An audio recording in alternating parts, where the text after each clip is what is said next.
कभी भी आप लोग प्रणाम करते हैं तो सबसे पहले देवी को प्रणाम किया करें, क्योंकि देवी गद्दी पर जब आसीन है, बैठिए, देवी गद्दी पर जब आसीन है तो हम बहुत छोटे हो जाते हैं। हमारे ऊपर सवार भैरव बाबा सदाशिव भी देवी से छोटे हो जाते हैं। तो इसलिए सबसे पहले देवी को प्रणाम करें और उसके बाद गुरु गद्दी को आप प्रणाम करें, है ना, सभी भक्त। क्योंकि आप ऐसा नहीं करो कि हम लोग पतित हो जाएं, क्योंकि देवी के समक्ष हम लोग की सेवक की स्थिति होती है।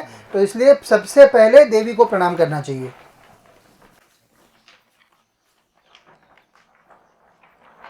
कौन सा पेन है? पेन नॉर्मल वाला दीजिए।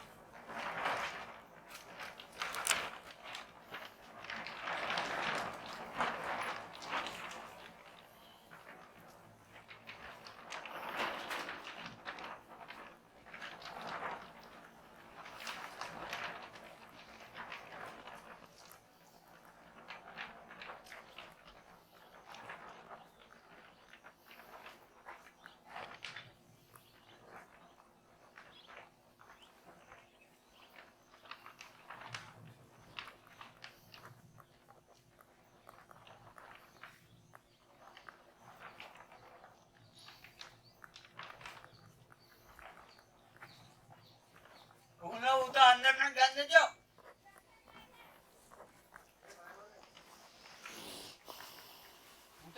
दादू इथं बसो तुम्ही या अंदर उतर जाऊ नको।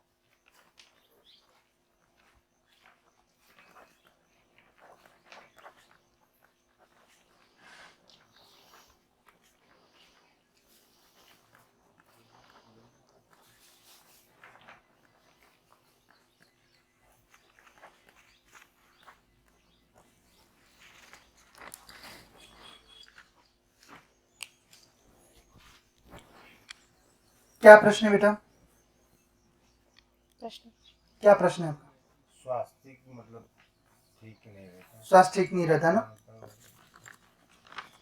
घर में थोड़ी, हाँ, घर में भी थोड़ी सी समस्या है, थोड़ी चिक हाँ, परिवार में। ठीक है, लिखा है सर। सब लिखा हुआ है। पहले घर का, पहले एक एक स्वास्थ्य का बता दीजिए। पहले स्वास्थ्य का देख लो। पढ़ने में आ रहा? पढ़ सकते हैं? मुझे ज्यादा पढ़ने सीखते नहीं। कौन किसी को भी एक जन आ जाइए जिसको पढ़ना तो आ जाओ बेटा।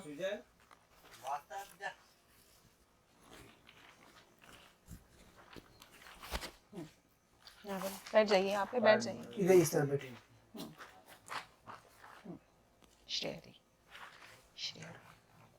क्या लिखा है? रोग ठीक है,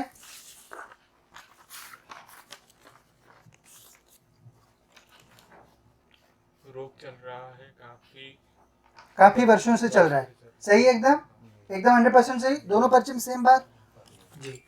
दूसरा प्रश्न, दूसरा क्या प्रश्न बेटा आपका? घर में खराब है, घर में चिड़चिड़ापन है, चिड़चिड़ापन है ना घर में? लिखा है सब टेंशन वाला काम है, सब बीमारी सब। पढ़ो पढ़ो, जोर से पढ़ो। माइक में बोलिए प्रॉपर एकदम से, क्योंकि लोगों को पता चलना चाहिए। लोगों को विश्वास कब होता है? हाथ में दे दीजिए। हाँ, माइक हाथ में दे दीजिए। निकाल उनके हाथ में दीजिए। क्या लंबा नहीं है क्या वायर? ठीक है।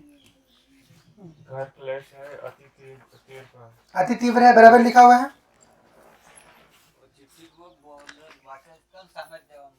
तो आर्थिक स्थिति कैसी है? बराबर नहीं, खराब है ना?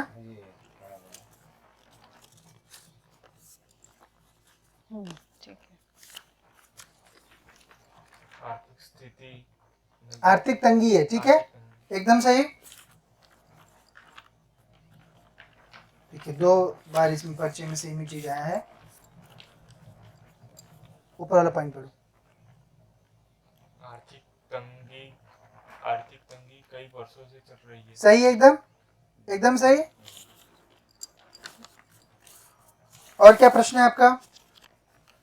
बस यही है, माता जी क्या घर में बराबर सब बीमारी चल रही है। हाँ एक होता है घर में टेंशन सब चिड़ बराबर एकदम रहता है और स्वास्थ्य मेरा ठीक नहीं रहता है। बराबर। बस सब टेंशन वाला मानसिक मानसिक, हाँ मानसिक बोला मानसिक आपने, ना? आपने बोला मानसिक मानसिक। शब्द बोला ना, पढ़िए बेटा, दोनों पॉइंट पढ़िए। मानसिक मेरा बराबर नहीं। बात नहीं। क्या संतान बोल रहे हैं? संतान बात नहीं सुनती है, वो छोड़ दीजिए। आप क्या ये point पॉइंट पढ़िए। क्या दिखा जो है? मानसिक संतुलन नहीं रहता। ठीक है, एकदम सही। मानसिक संतुलन बोला ना आपने, नहीं बराबर एकदम से नहीं रहता सर। कामाख्या मैया की जय। 100% सही ना? हाँ हाँ ठीक है, ये सब सही हो जाएगा बेटा आपका। सब चीज 100% सही बताई ना, नहीं, हम बराबर सही तो लिखा हुआ है ना, दोनों पर्चे में बात लिखी हुई है ना कि इनका यहाँ पे जो दिक्कत है। ठीक है, अब समझे कैसी समस्या है। दिखाते हुए बताती हूँ अभी क्या समस्या है आपकी।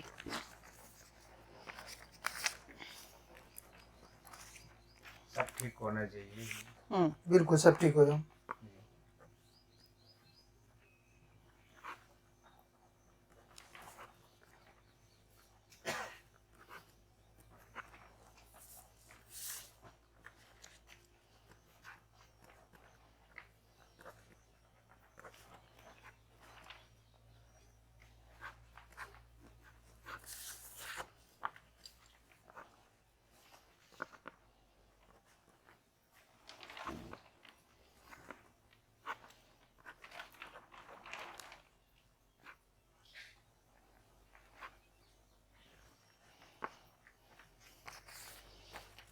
तंत्र बाधा नहीं है इनको, जो इनको लग रहा है।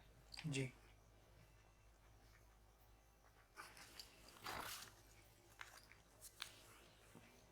ये जो मानसिक संतुलन है वो इसकी वजह से।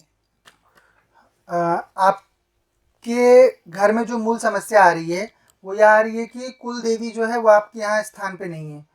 तो सबसे पहले कुल देवी को घर में पूज रहे हो क्या? अभी तो मंडी है सब, मतलब 2-3 महीने से, मतलब फोटो रखी है। 2-3 महीने से अभी? 2-3 महीने से फोटो रखी है हाँ, और घर के लोग करते हैं पूजा थोड़ी। अभी 2-3 महीने से करना शुरू किए ना। अब देखिए यही होता है कुल देवी का प्रभाव। 2-3 महीने पहले इन्होंने रखा और लेके आई वो दरबार में। मैंने अभी इसके पहले क्या बताया कि आपका कुल देवी देवता ही दरबार में लेके आता है आपको। तो इन्होंने जैसे ही स्थापित किया, अभी वो पूजा ठीक से नहीं कर रहे, अब हम उनको विधान बताएंगे, है ना। तो उनको क्या करना रहता है, कुल देवी को आपको एक सिक्के में स्थापित करना है, फोटो में नहीं, उसको एक मेटल धातु में एक स्थापित करना रहता है। तो या तो 10 रुपए के सिक्के में स्थापित कर लो आप उसको, और आर्थिक स्थिति अच्छी हो तो चांदी के सिक्के में स्थापित कर लो, और मंदिर में ही रखकर उसकी पूजा करो। साल में एक बार उसको एक बकरे की बलि अवश्य देना। अरे बाप रे, क्या है उसमें, खाते नहीं हो? नहीं सर, अभी तो कोई खाता नहीं, मतलब खाता मुझे ये अभी पूजा पाठ जो चल रहे हैं ना, तब से लड़के वो लोग खाते थे। मतलब मांस तो नहीं खाते लेकिन अंडा खाते थे। हाँ। पहले देखो, खाते हो या नहीं खाते हो, इससे देवी को बलि देने का कोई संदर्भ नहीं है। जो खाते रहते हैं उनको हम समझाने के लिए बोलते हैं, जो आप खा रहे हो तो बलि देने में क्या हर्ज है, परंतु नहीं भी खाते हो तब भी बलि देनी है। क्यों? क्योंकि देवता की, देवी की खुराक वही है ना, देवी है वो, है कि नहीं। पुरखे लोग अपने, हम लोगों के, अपने सभी लोगों के, सब लोग देवी को बलि देते थे, इसीलिए हम लोगों के यहाँ पे धन रहता था। इस समय विपन्नता, निर्धनता, गरीबी क्यों है हमारे समाज में? क्योंकि हमने देवी की सेवा जिस प्रकार से उसको चाहिए वो करना ही बंद कर दिया है। कुल देवी तुलजा भवानी है, तो तुलजा भवानी को मंदिर में चढ़ती है कि नहीं बलि? अरे तो अब तुलजा भवानी नहीं जाते हो आप? तुलजापुर में बलि रोज देते हैं, रोज चढ़ते हैं बकरे। कोई भी देवी का स्थान हो वहां पे बलि अवश्य चढ़ती है। पंडे लोग चढ़ाते हैं वहाँ पे, पुजारी। तो जो वही देवी जो आपके घर में बैठी रहेगी और आप उसको वो चीज नहीं दोगे जो उसको चाहिए, तो खुश रहेगी आपसे? आपको किसी ने खाने पे बुलाया, जो आपको पसंद है वो व्यंजन आपके लिए नहीं बनाया, जिसको आप नहीं पसंद करते हो वो आपके सामने लाके बहुत सारा रख दिया, तो पेट भर खाओगे? खाओगे क्या? नहीं, प्रश्न का उत्तर दो ना, पेट भर खाओगे? नहीं खाओगे ना बेटा। और यदि कितना भी अपन मन मार के खाए भी तो भी वो पेट भरेगा ही नहीं अपना, और न तो जिसने हमको बुलाया खाने पर उसके प्रति अपनी आशीर्वाद की वृत्ति बनेगी। तो उसी प्रकार देवी देवताओं का है। देवी देवता नहीं रखोगे घर में तो घर में धन और नहीं आएगा, ये सीधी सीधी बात है।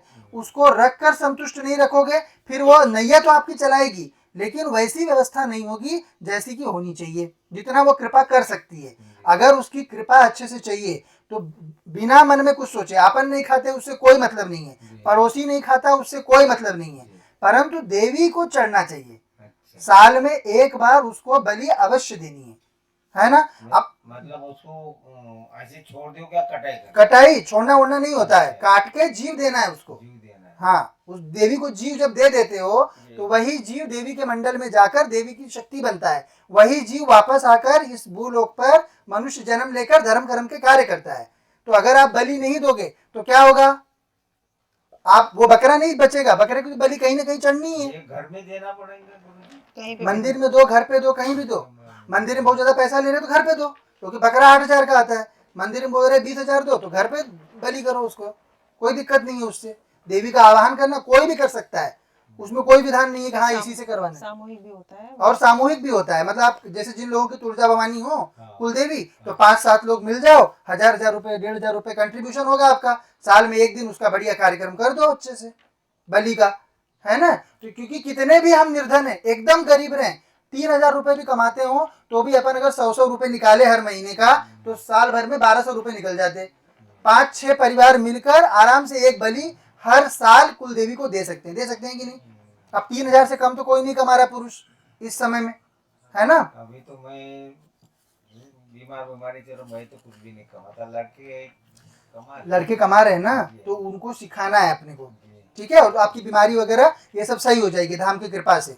दूसरा चीज आपका बेटा, पितृ भी आपके यहाँ नाराज चल रहे हैं, वो साधारण रूप से नाराज हो जाते हैं। अगर कुल देवी नाराज हुई तो पितृ नाराज होने ही है आपके, है ना, क्योंकि वो सब उसके अधीन आते हैं। और इन सब का कारण जो है वो ये है कि आपके घर में एक मलित शक्ति आ गई है। तो आप मुझे, हाँ, मुसलमानी शक्ति, मुसलमानी शक्ति आपके घर में आ गई है। आप मुझे ये बताओ कि आपके यहाँ पे कोई जाता है क्या मजार वगैरह? मेरे यहाँ पे नहीं रहता। अभी मेरे घर के सामने तेली समाज है, वो तो उनका धर्म नहीं था, लेकिन उसने, वो लड़के ने उस धर्म सिखा रहा है, अच्छा, धर्म परिवर्तन किया उसने सामने। हाँ हाँ। तो वो मेरे ख्याल से उसका और हमारा पटेल अभी मतलब 8 महीना हो गए। इसके पहले मैंने किराए से रखा था एक घर में, अच्छा मुसलमान को। वो अच्छा। रहा 1.5-2 साल रहा। अच्छा 2 साल रहा जी लेकिन मैंने उसको निकाल दिया। उनको मेरे को सब गया था कुछ जी, सब गया था सामने वाले से और उससे, बराबर वो दोनों बराबर बैठते थे। बराबर मेरे को सब गया तो मैंने उसको निकाल दिया, बराबर बड़े मुश्किल से निकाला। जी। तो ये उसके कारण से आपके घर में आ गई है मलित शक्ति, है ना। लेकिन गुरुजी मेरे को स्वास्थ्य, हाँ मान लीजिए उसके पहले से भी थोड़ा सा चलता वो है कि चलो नहीं? क्योंकि कुलदेवी का नहीं कर कुलदेवी का मेन प्रॉब्लम क्या हुई, कुलदेवी की पूजा नहीं हो रही थी। कुलदेवी को देखो, कुलदेवी जो रहती है ना उसको पूजना पड़ता है, वो रहती है आपकी पत्नी पर। कुलदेवी जो है वो मूल रूप से जितने भी आप परिवार रहते हैं, हर परिवार के घर में जो गृहिणी आती है, जो पत्नी आप लाते हो अपने घर में, उसके ऊपर ही सवार रहती है वो। तो यदि आप उसका पूजा नहीं करोगे, यदि आप घर में स्त्री से मार पिटाई करोगे, तो इन सब स्थितियों से आपकी कुलदेवी उच्चाटित हो जाती है। और बहुत अगर मलित शक्ति इत्यादि आप घर में डालिए तब तो वो आपका घर छोड़ के चली जाती है, जैसे आपके केस में फिलहाल हुआ है, ठीक है। परंतु अभी आपने बुलाया तो वो आई है, इसीलिए वो दरबार में लाई विधान बताने के लिए। अब विधान समझ में आ गया ना, उसको सिक्के पे बिठाना है। अगर अपनी आर्थिक स्थिति अकेले बकरा देने की नहीं बन रही तो अन्य जो लोगों की, सब लोगों की जिनकी तुलजा भवानी जो है, जिनकी कुल देवी हो, सब लोग अपना गुट बना के मिला के तय कर लो कि महीने मतलब साल भर में एक दिन अपन बकरे का उसका बढ़िया बड़ा प्रोग्राम करेंगे। गुरुजी हमारे यहाँ बड़े भाई के यहाँ तो बड़ा भाई खाता था, लेकिन अभी यहाँ दादाजी के मतलब उसमें बैठे कोई बात बन दिया है तो वो नहीं खाते भाई। लेकिन हमारे कुटुंब में जो है ना, सिर्फ दादाजी वाले ज्यादा है, तो वो नहीं दे पाएंगे चंदा वगैरह, खुद से नहीं करना खा पाएंगे। वो तो नहीं, तो खाने की जरूरत उसको नहीं रहती है। नहीं, बलि कर खाना दिया ना नहीं है। उसको, बलि कर दिया ना उसको। उसके बाद उसका जो सिर रहता है, सिर को हवन कुंड में डालना रहता है। एक हवन कुंड बना लो, सिर को हवन कुंड में डालो, और जो धड़ रहता है वो अगर खुद नहीं खाते हो तो जो खाते हैं उनको दे देना, हो गया बलि। बस इतना ही बलि रहता।